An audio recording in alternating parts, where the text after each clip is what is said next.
we, like everybody that's probably listening to this podcast, understands the increasing interest in glamping. You know, we're very data-driven here. We do a lot of research. We had looked at that pretty carefully. We saw more and more people looking for unique outdoor experiences.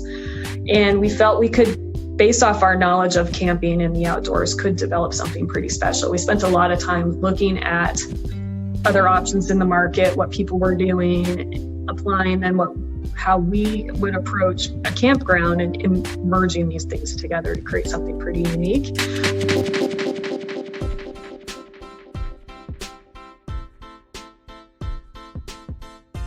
On today's episode, we speak with Toby O'Rourke, the CEO and president of KOA, Kampgrounds of America, and their new outdoor resort brand, Terramor. KOA has stood the test of time. It's an iconic outdoor brand that started way back in 1962 in Billings, Montana, where the office is still located today. It started when the founder, Dave Drum, noticed a shift in the needs of the American traveler, and the American road trip, seemingly out of nowhere, started to boom. Sound familiar? And as we fast forward to 2020 and the rush to hyperlocal travel and the road trips pick up incredible momentum once again, there sits KOA.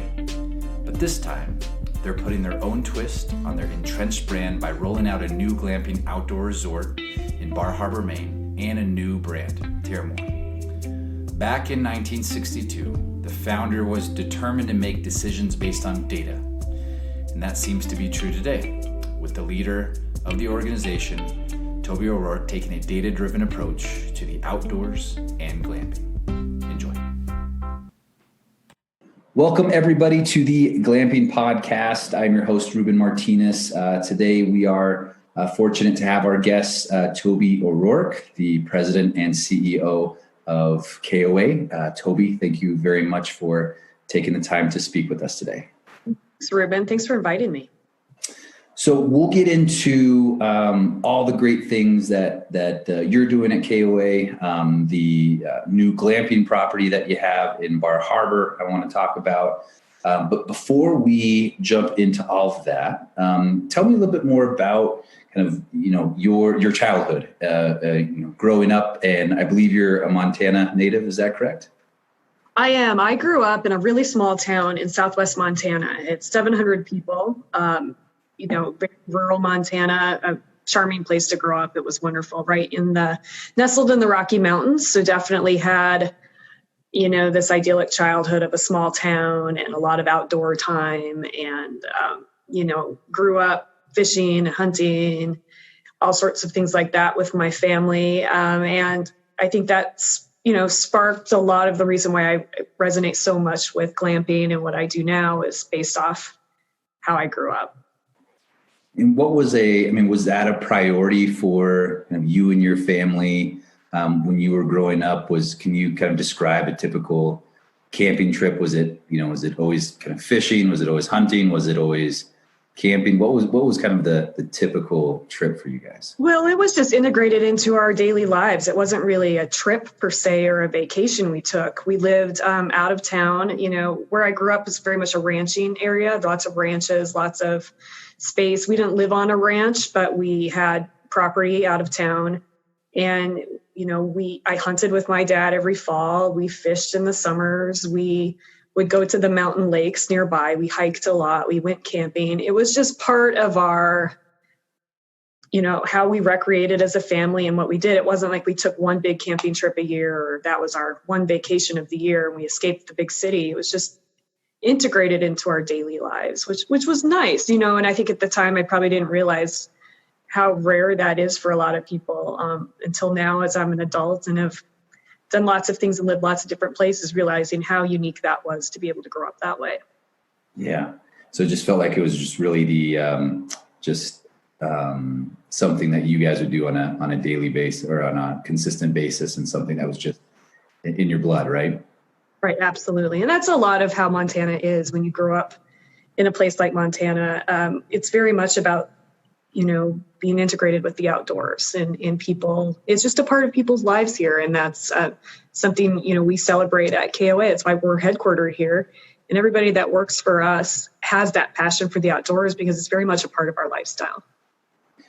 So if we fast forward, you get through, you're in high school, and if you can kind of walk us through, the Toby in junior or senior year before you head off to college. I believe you went to Notre Dame. Where was your mind at kind of going into college? Do you know what career path you wanted to go on? Did you know that you wanted to get out of Montana? Kind of where were you at there kind of in that junior, senior year in high school? Well, even if I back up to second grade, I knew I wanted to go to Notre Dame. That was my goal. Wow. At the age of, which now I have a second grader, and it's funny to think about. I distinctly even remember the day. I used to watch Notre Dame football with my dad every Saturday.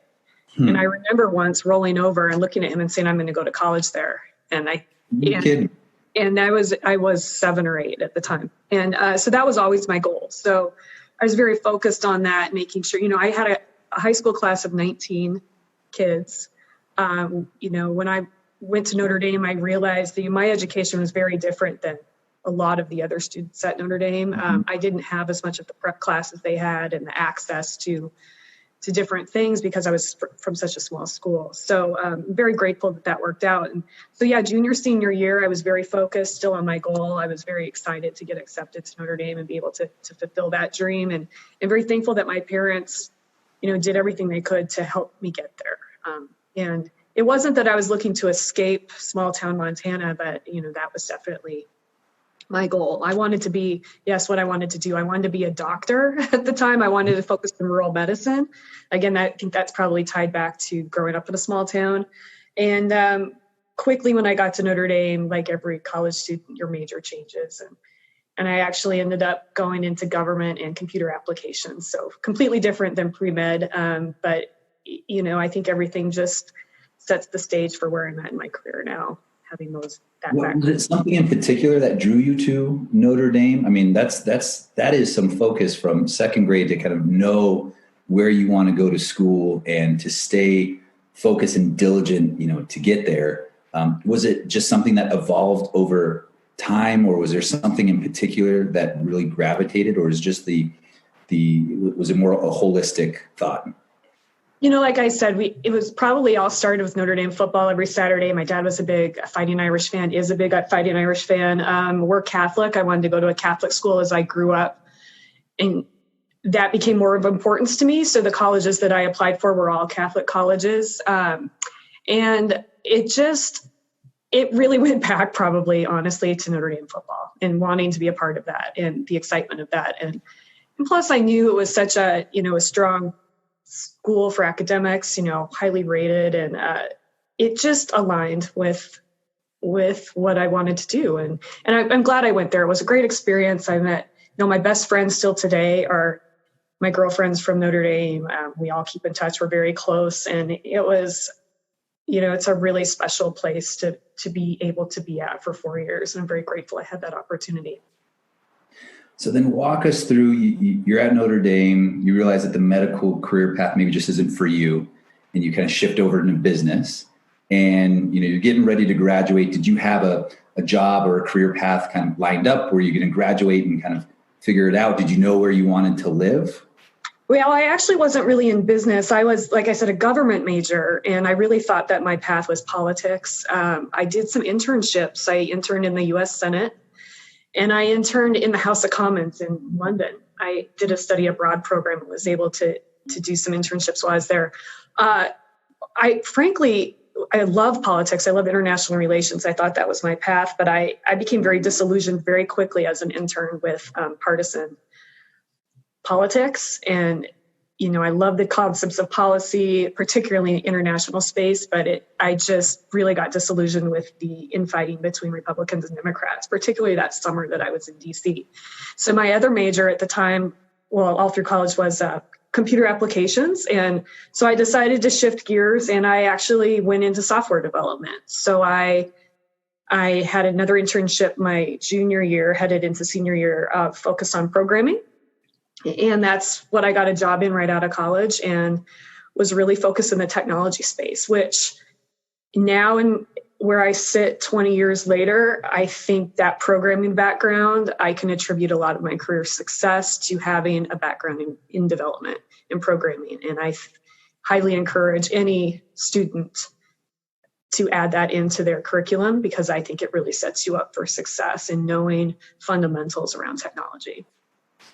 And if you were to approach your 21-year-old self and tell yourself that you would one day be the CEO of KOA, fast forward, do you think you would have believed yourself, or was that something that was, believable at that moment, where you were so focused on politics that anything besides politics just wasn't a starter?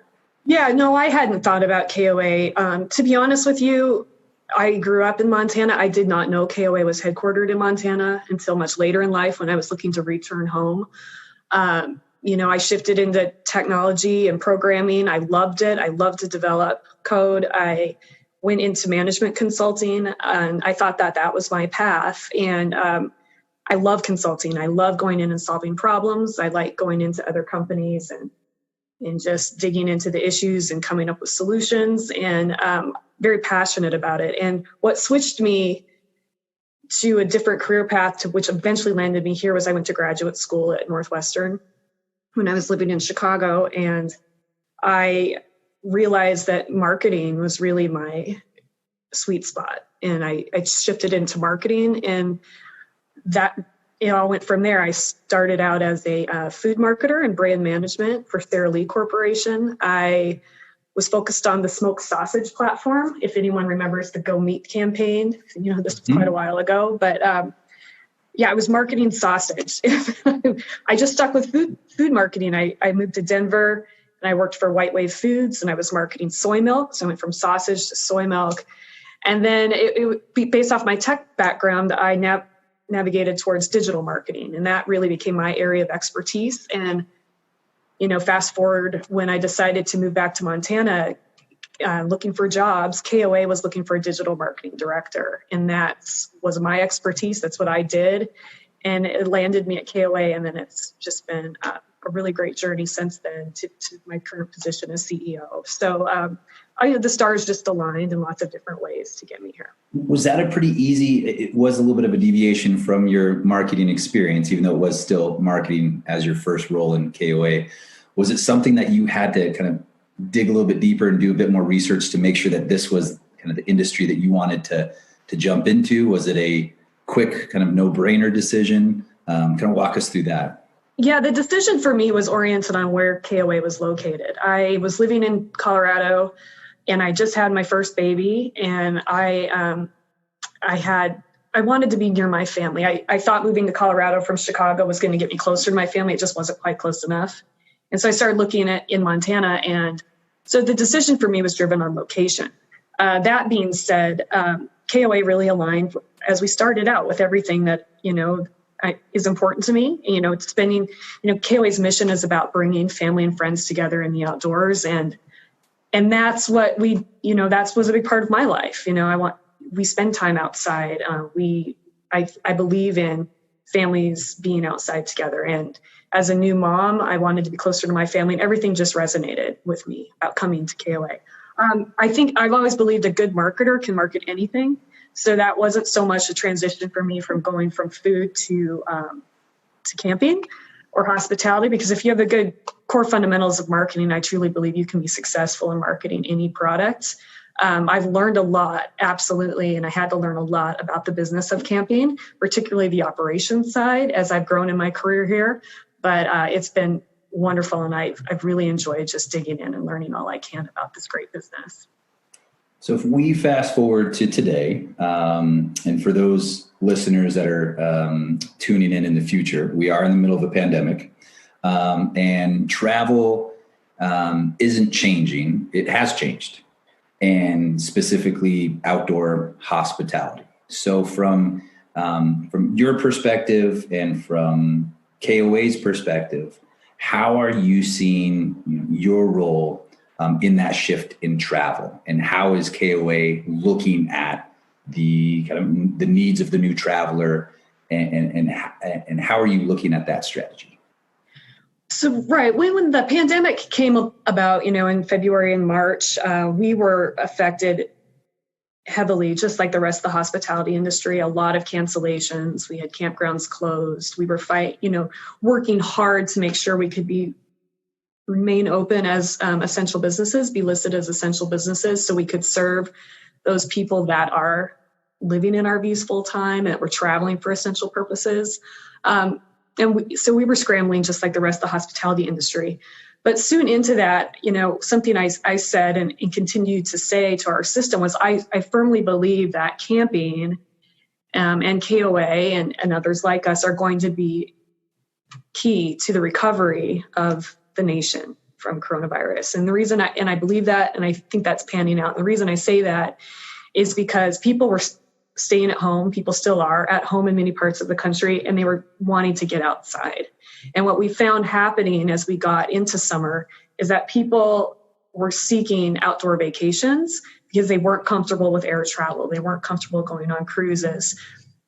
They may not be comfortable staying in hotels. Things they had traditionally planned for the summer, they changed their plans and they shifted towards camping, and they shifted towards RVs, tenting, and cabin experiences. And so our business has been very busy this summer. I mean, anyone that has been checking the news has seen RV sales are through the roof. July shipments for RVs were the highest they've had in 40 years. And our business is 80%, 85% RVs. So we feel the effects of that as well. There's even just, in my walk of life from all these different areas of my life, whether that be college friends to people I used to work with to in-laws have bought RVs this summer and are setting out. And I think a lot of people have those stories. People that had never, ever considered camping before are now turning to that activity. And we did research around that in May, and it showed that 1/3 of people who had never camped before were interested in camping. And that transcended as well to glamping. Glamping was something people were interested in. And we're seeing that play out, that people still want to do something with their families in the midst of the pandemic. And they viewed this as a good solution. We asked them to rank safety for lots of different travel options, and both campers and non-campers alike rated camping at the top of that list. And so we feel very good about that. We feel we're providing something very important for travelers at this time, and it's been super busy, and we're just trying to get through it as well, like everybody else. And in this new norm, I mean, as an organization, have you had to change much? I mean, from my perspective, and I've said this, several times over the last several months, glamping in particular, but outdoor hospitality, outdoor lodging, RV camping, but even specifically glamping is kind of that original social distance experience. I mean, glampers have been social distancing before they had a social distance. And so it really hasn't had to do, from an industry standpoint, for most hosts or operators, there's this level of little to no adjustments, right? While the hotel space has had to make significant adjustments to try and maintain the users. But from an organizational standpoint, is it more of a just drinking from a fire hose and trying to put out fires because of that growth that you're seeing? Or have you had to look at it in a completely different way and lens, and has that affected your decision making and how you're looking at 2022 and beyond?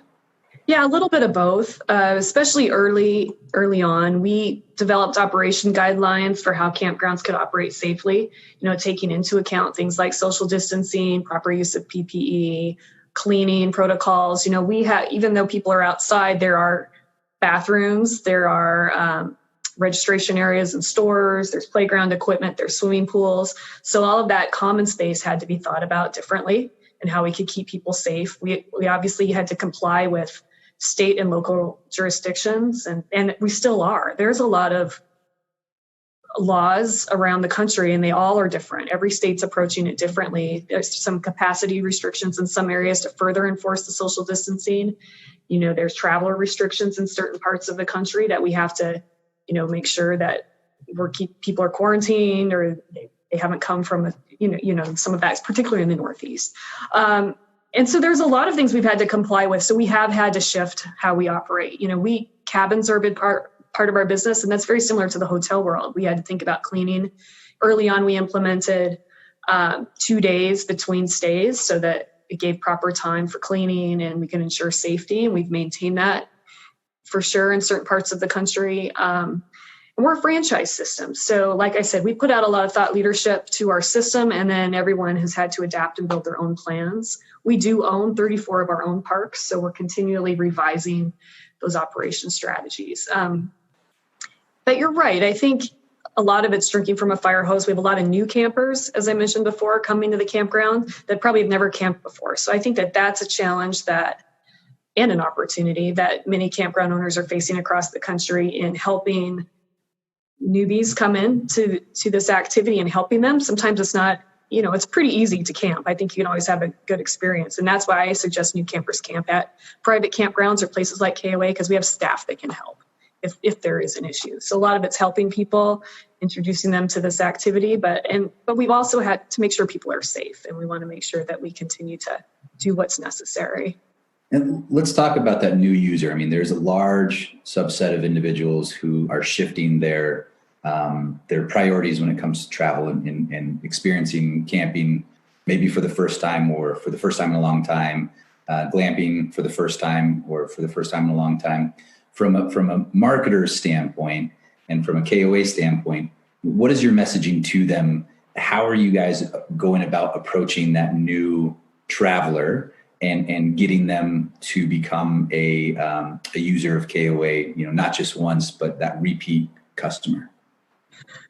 Well, as I alluded to, I really believe that KOAs, and there's lots of private campgrounds in the country beyond KOA as well, but there's an element of safety for one, because they're staffed. And so we like to market around safety.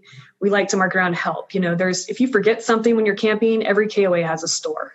You could be something as simple as marshmallows. That's a very important part of camping. If you forget your marshmallows, or we wouldn't camp. I got daughters. If we forgot our marshmallows, it'd be game over. So I get correct, you. Right? So it's easy at KOA to go buy your marshmallows. But if you need help, honestly, I always say that even if you have a bad experience while camping, you'll remember that memory fondly. And I can think of when I first started here, we borrowed that company RV and we took it out and we walked back in from being away at the playground, I suppose. And we came in and our RV was flooding. There was like a water pipe broke. Oh. We had no idea what we were doing, but the KOA owner could help us. So there's a myriad of issues you could have. And I always think that having staff is a big selling point. So we market around that to new people in particular. We're here to help. We try to be a resource for campers, all campers, whether they camp with us or not. A lot of that is through our online content. So we have a really rich blog and a lot of articles and videos, whether that's camping recipes to how to do things in an RV or how to set up tents or what to pack. We try to be a resource for people because we do think this is such a great activity for people. And what we see in our research is once people camp, they like to make this an active part of their lifestyle and they keep camping. So we're all about category growth, and we measure that year to year. And the more people coming into camping, whether they're camping in the national parks and the Forest Service or camping with KOA, the better for everybody. So let's talk about this new property that you have in Bar Harbor, Maine. It looks stunning, looks beautiful. Haven't been there, but I'll get there at some point. But it really does look just fantastic. And so can you walk us through, can you just describe it and tell us a little bit more about this property? I can. So the name of the property is Terramor Outdoor Resort, and that's our new brand that we're launching. We have about 20% of our system at KOA has some form of glamping unit per se. If you don't count cabins, whether that be yurts or teepees, Conestoga wagons, canvas tents. And so glamping is integrated into our life at KOA, but we wanted to try something that was different than the normal KOA experience. So we owned this property. It was a KOA. And we have another KOA up the road. So we have two properties in that market. And one of them, where we're at currently with Terramor, is nestled into the trees, beautiful setting. And we decided to try a full-on glamping resort. So we've started this project, over 2 years ago at least, working on everything from how we were physically going to lay it out, what products we were going to use, to a lot of work put into the branding of it, what's the cornerstones of the brand, and even how it's named and our service model, et cetera. And I think we've developed something very beautiful and special there. Like I said, we call it Terramor, which means love of land. Terra and amor is the blend of the words. and it's really meant to just be an integrated experience in nature. We purposely did not name this a KOA because we are targeting a different customer. That's not to say there won't be crossover between traditional campers and glampers, but we're really targeting that person who maybe stays at boutique hotels, who is coming to the Bar Harbor area and staying in the resorts, who maybe is looking for the unique Airbnb experience when they go to a market. That's who we're looking at to come try the Terramor Outdoor Resort. And that thus it's named Outdoor Resort. It's really about what you might experience at a traditional resort in an outdoor setting. And walk us through the strategy behind it, knowing that this isn't a far stretch for KOA, right? You guys have always had this level of expertise within the outdoors. You've had these style of accommodations and glamping accommodations at the properties that are currently running. Yet this is a shift to really invest significantly in a new brand. Is this something that you felt was a long time coming? Did you feel that this was mandatory for the kind of health of KOA? Can you walk us through the mindset to shift to a new brand and really the lift behind it? Because that's not something that can happen overnight. There's a bit of anytime you do anything different within any type of organization, there's always risk. Right? Did this feel through the data that you had, slam dunk, this is something that we just had to do, or did it feel a little bit more like a stretch? Well, I don't think it's something we had to do from the health of the company standpoint. Our business is very, very strong. We've had, if you take the COVID year out of it, 9 years of year-over-year growth and our best years on record. Last year was a record year, and we've been in the business for 58 years. So our camping business is very healthy. I think what that did, though, is afforded us the opportunity to be more creative and try something new, and because of the financial health of the KOA side of the business. So we like everybody that's probably listening to this podcast, understands the increasing interest in glamping. We're very data-driven here. We do a lot of research. We had looked at that pretty carefully. We saw more and more people looking for unique outdoor experiences. And we felt we could, based off our knowledge of camping and the outdoors, could develop something pretty special. We spent a lot of time looking at other options in the market, what people were doing, applying, and how we would approach a campground and merging these things together to create something pretty unique. It is a stretch, though. I mean, this is taking us to a different space. This is a higher price point. With that comes a lot more elevated guest expectations. This is a change in our service approach from a traditional campground. So we're learning that, how that everything from the procurement of what went into the tents is very different than how we would outfit a tent at a KOA. The KOA glamping experience is very different than the Terramor glamping experience. And while there's, some similarities in the concepts, the products are different. The experience is different. The food service approach is different. So we're learning. It is a stretch for us, and we're learning a lot about moving more into that luxury space. How important was it to have a new brand? I mean, was there a thought that you could have kept it under the same branding of KOA? Can you walk us through that? How important that decision was to separate it? Yeah, we took a lot of time with that decision, and I think we could have been successful either way, and I think we will be successful this way, or if KOA forms an extension of its brand for glamping, which it may as well. We looked at all of our options, and it went back again to target customer, and feeling that the KOA brand is a force. People know the KOA brand, and that's a very positive thing. And it'd be a lot easier for us to brand it KOA because it's built into a large brand awareness, a large database. It's very easy for us to market things that are branded KOA. But again, we were looking for a different customer who may not know KOA or may not have stayed at a KOA, or, they're probably hotel people and they're probably not campers. And so we wanted to reach that customer differently. And we thought trying a new brand to speak to those customers was the way to go with this particular property. I've been super proud of our marketing team. We built a brand from scratch, complete separation of dollars and marketing from the KOA brand. We don't use the KOA database. None of that's all completely separate, and we are full. We built something from scratch and have extremely high demand. So our team has done a nice job in getting the word out about Terramor. And I think that speaks to the fact that there is a lot of interest in glamping, and people like the concept. And like I said, really high occupancy since we opened August 1st.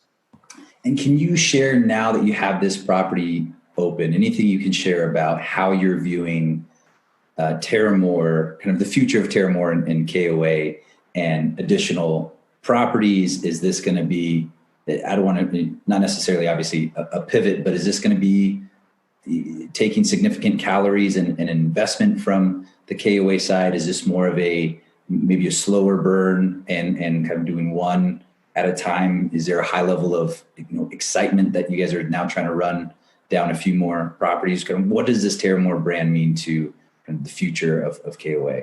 Yeah, there's definitely no slowdown in KOA growth, KOA investment in camping. There's no slowdown by us. In fact, acceleration rather, of bringing more properties into the KOA system, buying more properties ourselves. And within that, glamping within KOA, that is full steam ahead. Terramor, a completely separate program, we're very bullish about. We've always said we wanted to get one open. We're learning, we have a lot to learn, and we're working through some of those kinks right now. But we think there is a place in the world for more Terramors, and we're looking at what those options may be as we look to expand the brand. Right now, we're very focused on making Bar Harbor successful, but we're concurrently also looking at what our strategy for growth could be for Terramor. And I'd love to grow Terramor. I'd love to be in more locations across the country for sure. But that in no way is a pivot for us from camping. The traditional KOA and our model there is strong. And I think you're going to see even more expansion of types of KOAs and locations of KOAs, all this stuff happening at the same time, full steam ahead. We kind of hit on this earlier, but did the pandemic and the results of the pandemic and the needs of the new traveler kind of add more fuel to the fire to Terramor? Or do you feel that kind of regardless, even if we weren't in the kind of state of the world now, it would have been kind of the same focus and intention from KOA? No, definitely the same. We've been like I said, we've been working on this for a few years. We wanted to open in June was our plan. We had supply chain issues due to the pandemic and getting stuff we needed for opening, particularly different things in the tents. And then we had traveler restrictions in Maine. So everything got pushed to August 1st. So we felt the effects of the pandemic that way. I do think it's had there's been people that have stayed at Terramor or have booked into Terramor for the fall that had other vacations planned. And they canceled those trips and said they were going to try this instead. So I do think that's an interesting outcome that's directly tied to the pandemic. And I think, we'll continue to see increased interest, as we were talking about earlier, in camping, in glamping, in outdoor travel going into 2021, 2022. I don't see that slowing down. I think more people have been attracted to that as a result of the pandemic, and that's going to continue. And to your earlier point about brand awareness and brand recognition, KOA has such a strong brand recognition. I think everybody knows, seeing the logo when you're driving, in any state, you recognize, a KOA. If you fast forward, 5-10 years down the road, because of that brand awareness and because of that kind of massive brand awareness that you have, people tend to have a preconceived notion of what it is or what it isn't, right? Everybody, more or less, whether it's right or wrong, will have an idea of what they feel, KOA is to them. Do you see down the road 5 or 10 years that perception changing for most people? Do you want it to be the same or different? Or how do you see 5 or 10 years down the road kind of the average, traveler thinking about KOA? Is it a different KOA? What does that look like to you? Right. This is actually something we started several years ago. Shortly after I came here, our strategy was reintroducing the brand to North America. It's been around as almost 60 years, as you noted. A lot of people know KOA, and we hear all the time, "Oh, I used to stay at KOA when I was a kid." or my parents used to go to KOA. And so they have a perception of that from probably an earlier time in their life, and they haven't been back. We have 525 KOAs, and we're the world's largest network of campgrounds. With something of that size comes a lot of variety in our system. So what we undertook a few years ago was something we call a brand positioning, a brand segmentation strategy, where we actually have 3 types of KOAs. And it's a KOA journey, a KOA holiday, and a KOA resort. And that whole program was designed to better communicate to the guest their expectations of what they could, anticipate when they arrived at that KOA, everything from what sort of sites there would be to what sort of levels of recreation, et cetera. And so that program is wrapping up here soon, and every KOA will be one of those 3 positions. That has been huge for the brand in helping reintroduce it to people. Like, oh, so what does it mean? What's a KOA holiday mean? And we're able to tell the story of KOA and reintroduce it. What we're seeing in our research we do is that what's driving the growth in camping right now is millennials. I mean, they're the largest segment of campers, particularly these millennial families and Gen X families. And, we're introducing for the first time, many of these people are first-time campers, this family experience and redefining maybe what people had originally thought KOA was. Mm-hmm. And a lot of it's coming through we're not the KOA of 60 years ago. We've changed so much over the years, and this has given us a platform to tell that story. Going into the future, absolutely, I want to continue to tell the KOA story. We're continuing to redefine our brand. We very focused on modernization of our system, innovation in our system. We undertook a big project a couple of years ago we called Campground of the Future, where we were concepting out what does the future of campgrounds look like. And those things are now being integrated into our campgrounds. And as we integrate those things, it's an opportunity for us to tell that story through PR and through media and introduce something new to the public. So we're continually innovating the business of camping, and we will continue to tell that story and attract more people. Well, Toby, thank you so much. It was a pleasure talking with you. It's exciting to see and hear everything that you're doing in the outdoor space, but specifically within glamping, and excited to see more and more of these Terramor properties pop up all over. But pleasure, great connecting with you again, and thanks for taking the time. Thanks, Ruben. We really appreciate being a part of association and integrating our type of business into the glamping world as well. So thank you for that. Again, and as always, thanks for joining us today. For more information about the American Glamping Association, please visit americanglampingassociation.net or feel free to reach out to info@americanglampingassociation.net. Until next time.